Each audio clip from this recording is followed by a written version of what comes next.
আলাইকুম ভাই। ওয়ালাইকুম আসসালাম। কি খবর কি তোর? খবর ভাল ভাই। তোমার ধান নিয়ে আসছে নাকি?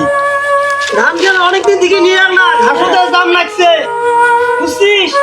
তোর ভাবি কবে ধান বাড়ি যদি না নিলাম তাহলে ভাত পড়তো।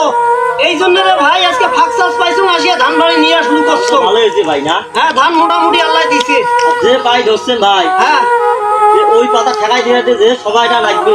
হ্যাঁ। মেলা আছে, মেলাটা যাও তো আছে না গেছে। হয়তো কত যে ভিডিও কামলা নিলে কি নেয় ভাই? আশা বিল বিয়ে সব নিলে না, কলা সব নিলে ভিডিও কামলা নিলে তো ঠেকা দিয়ে পেলে হয়। জমি মোর খেত মোর আর বয়ান দেয় এই দুইটা কামলা নিলে কি কি হইলে। আচ্ছা মোর তবিল টাকা পয়সা আছে কি নাই সেটা মুই বোঝো। মোর সংসার মোর টেনশন আর জ্ঞান দিবে আসছে ওই। আচ্ছা তোর ওই যে সল্লাদ তোমার যে জমি খান বাবলু মোহরির জমির সাথে ওকে তো মরে জমি ভাই। আচ্ছা সেদিন যে বদ্যের বাজার যাইতে যান তোমার মাইয়া হতায় নেংটি পড়িয়া ধান বাড়ি নির্বে লাগছেন আর আজকে আসি বয়ান দিবে লাগছি মোট জমি। আচ্ছা এই বয়ান তুই বদ্ধ করবো?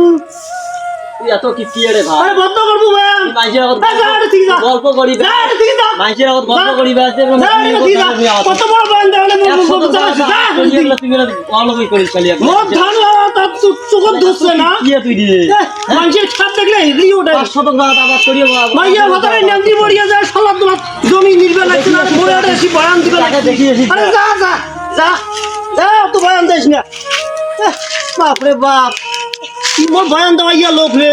জমি মোর সংসার মোর এই জমি মুই নির্বার পাবা না না বিভিন্ন তালের কারণে মোর মাইয়া মোর ভাত বন্ধ করছে আজ 3 দিন থেকে আর এই আসিয়া বয়ান দিবে লাগছে। ও দুঃখু ভাই 2-4টে কামলা নিলে হইলে হয়। আচ্ছা কামলা নেমসের তবিলটি আমার নাকবেন নয় রাত পোয়ালে কিস্তি স্বপ্ন আসি কিস্তির টাকা চাবা লাগছো স্বপ্নতে তুই কিস্তি দিবার পাওয়া লাগছো না ওই খেলায় মুই খেত পারি একলা নির্বে লাগছো। হ্যাঁ মুই দম নিয়ে সেটা মোর ব্যাপার। তুমি জ্ঞান দেওয়া ইয়ে তাই